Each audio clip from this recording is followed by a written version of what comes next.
সুরক্ষা কি একদম শেষ করে দিল রেল? এরা চায় কি?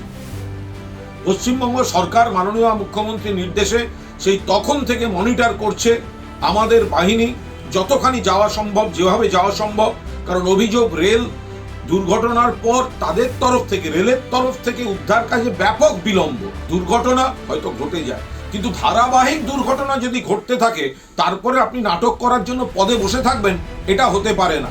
যাত্রী সুরক্ষা, রেলওয়ে ট্র্যাক মেইনটেন্যান্স, প্রযুক্তির ব্যবহার, সুরক্ষা কবচ, কোনো বালাই নেই।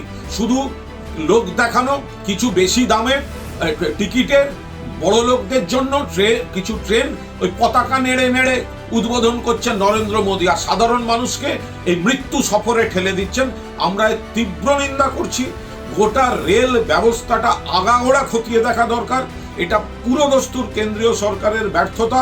আমরা এর তীব্র নিন্দা করছি।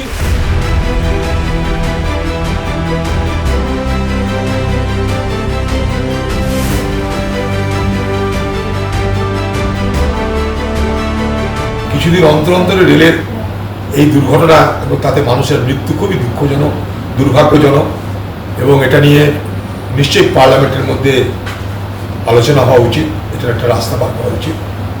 এইভাবে চলতে পারে না।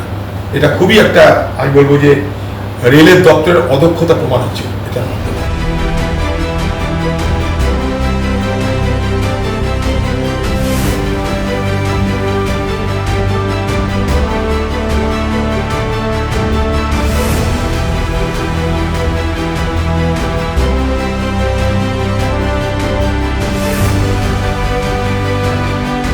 দুর্ঘটনা তো দুর্ঘটনাই, এই দুর্ঘটনা অনভিপ্রেত।